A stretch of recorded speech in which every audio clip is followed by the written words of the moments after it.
Welcome to the final segment of the mechanics series.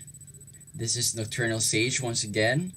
For this video, we're going to focus this time on the apostrophe, which is used to show ownership and to indicate missing letters in contractions. I think that is the most basic elementary lesson, so I hope you do remember.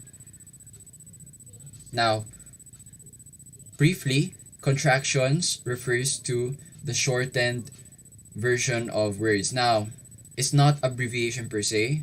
It's simply removing some of the letters in a word so that it would be written faster. Like cannot. Instead of cannot, we often write can't. So that's a contraction.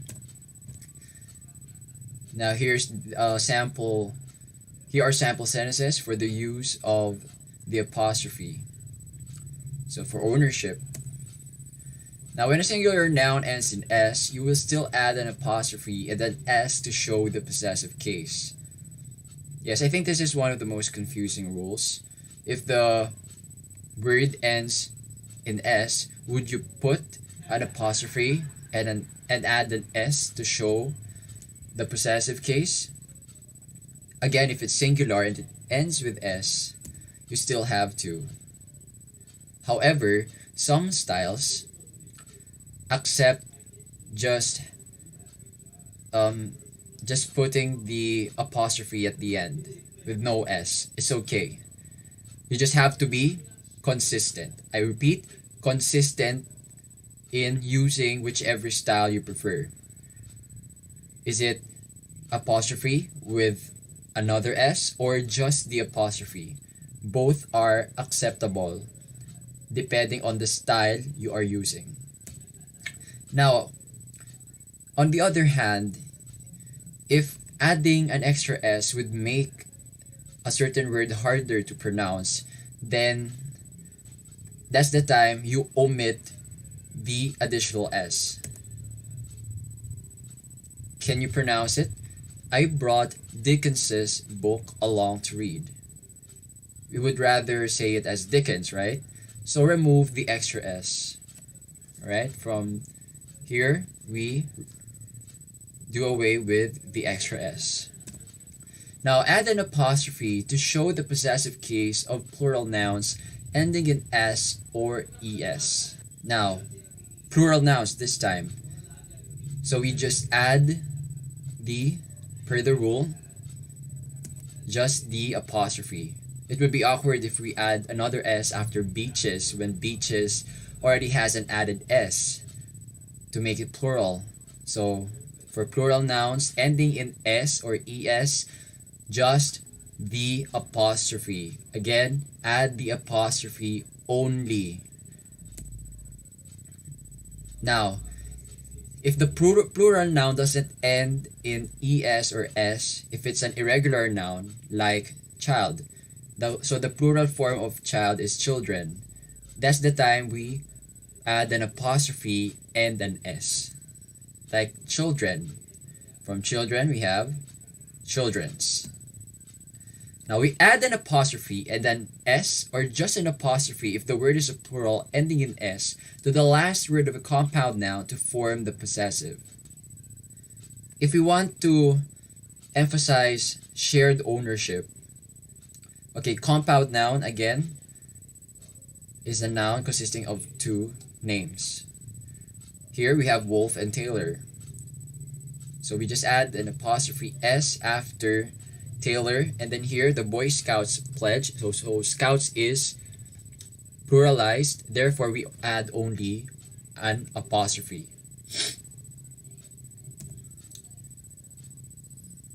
Okay, titles of rulers and leaders, same rule.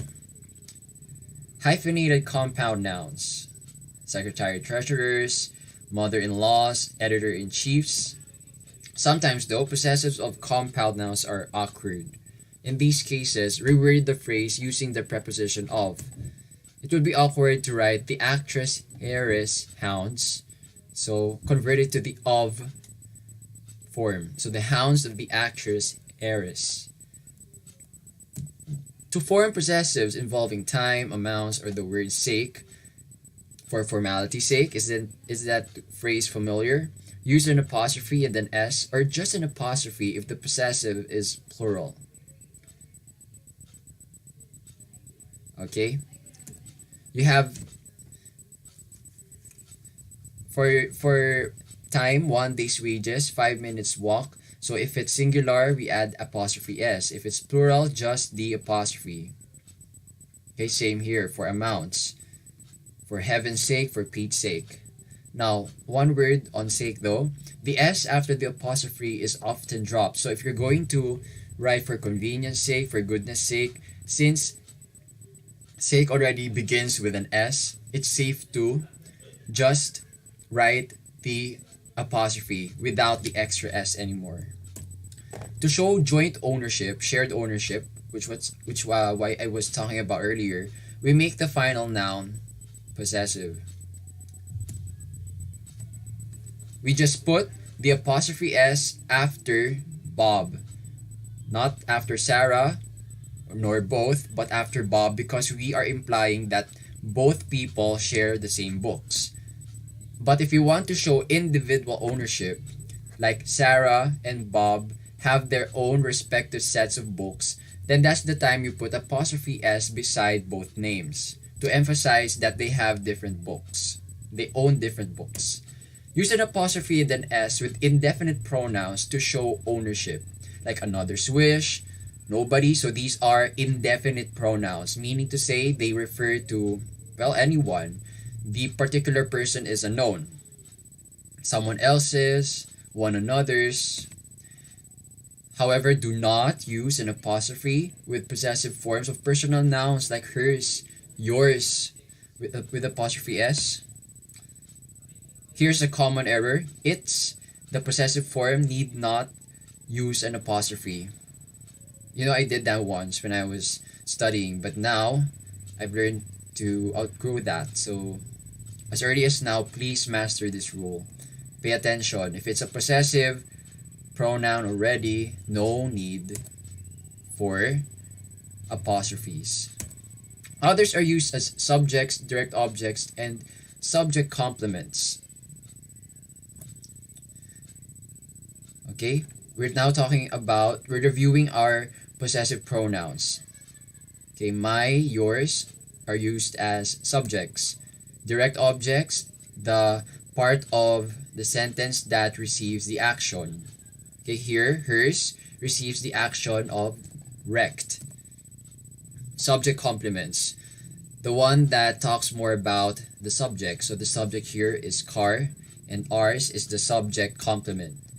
Now let's go to contractions. A contraction is a word or phrase that is shortened by leaving out one or more letters. Contractions use apostrophes to show where letters are left out. This is not, again, abbreviation. It's contraction because we're not forming any acronym, and we're shortening other parts of speech, particularly verb phrases. Contractions with verbs are not, cannot, could not. I think this is already familiar to you. I will, we have I'll, I am, I'm, etc. So we use contractions for informal writing. But for formal writing, like technical reports, what you're doing for practice, for field bask even, please write the whole phrase. Even years can be contracted, like the class of 1918, the class of 2020. So apostrophe 20. O'clock. Now, have you ever wondered why it's called o'clock? Because it's the shortened form of the clock. D, yes, French. The longer version of that is of the. That's why it's D. And L, Lermite. L refers to the. Now use an apostrophe and an S to write the plurals of numbers, symbols, letters, and words used to name themselves. So if you're pluralizing, let's say essay, essays, PT, PTs. CDs. You add an apostrophe S so that you can pluralize these symbols or numbers or letters. When you write in a regional dialect or a foreign accent, you may need to use unusual contractions like sure appreciate you doing this as long as you'll be understood. So you have to know the writing community that you're in before using these contractions. I think you find these contractions in the lines of Hagrid in Harry Potter. If I'm not mistaken, he's the one who constantly has lines written like this. Methinks this a fine old day. So that's the first learning target, to identify each property of a well-written text. This time, let us hit the second learning target. Could you read it for me? What you're going to do this time is to edit your classmates' paragraphs. We're going to do this in our next meeting. Remember the 4 paragraphs you have written: narration, description, exposition, and persuasion. They will be distributed among your classmates randomly. Now don't worry, you also get to do the same. Now, using the given template, provide a holistic feedback on your classmates' paragraph. You will be given printed sheets of the template that I'm talking about, and then you're going to fill that out and then attach it to your classmates' yellow pad. You may refer back to the PowerPoint files on the properties of a well-written text. Okay, so you can review what organization pertains to, coherence, cohesion, language use, and mechanics. Once you're done, attach the feedback form to the paragraph, then submit both to me. So, this is going to be done again in the last meeting just before your finals. Determining whether a text is well written seems to be a subjective activity, you know? But it's possible to come up with an objective evaluation. That is why we have the 4 properties of a well-written text. The next time you answer the paragraph writing parts of your assessments, you can be confident that you can compose well-written texts while knowing what is important: organization, coherence, cohesion, language use, and mechanics. And once again, my reference has always been Forlini's Prentice Hall Grammar and Composition, contributed by different English teachers. I'm glad to name them all, but this video is not enough. So if you want to know the people behind these, the names that is, just purchase for yourselves a hard copy of this book. But you don't need to limit yourselves to just this. We have other grammar books out there in the bookstore. Just grab the ones that are credible enough.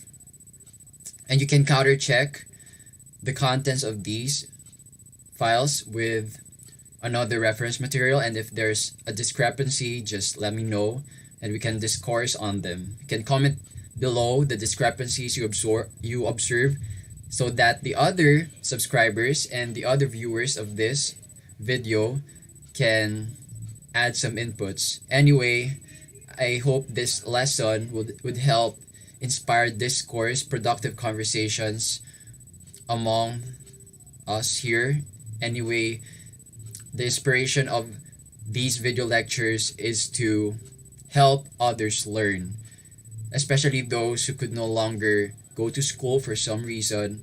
At least they have another channel, another venue to be as literate as those who shall have finished schooling and those who already have, like me. Okay, So that's it for the video lecture series on mechanics. Now, I'll be having a hiatus in the meantime since I'll be focusing on my book. No, it's not actually a book yet. It's just a short story. But anyway, just meaning to say that it's short by the real sense of the word. I am submitting an entry to this Asian literary journal in preparation for a master's degree application. They're requiring me to submit a photocopy of a publication, of my publication, and sadly I don't have any publication yet. The deadline I'm beating is the end of March, and it's very important that I be able to submit this literary work. So don't worry, if ever I'll find an opening, if ever I get to have less important priorities than the video lectures here, and even if the school year is about to end, okay, if I can afford to prioritize these video lectures, I can make back videos for the past lessons, which include the first two properties, organization, coherence, and cohesion, as well as the other lessons that we were not able to tackle inside the class but will be very useful for your preparation for the college entrance exams when you reach grade 12. Yes, I will allocate time for that. Right now, the deadline I'm currently trying to beat is of high urgency, and this is one opportunity that I can simply dismiss. So I hope you understand. But anyway, I am confident that you have not even finished viewing my other videos. So while waiting for my future uploads, you can check out my other playlists if you get bored. So again, thank you, never ending, to my subscribers and to those who will subscribe. So I hope these videos have been helpful. Goodbye.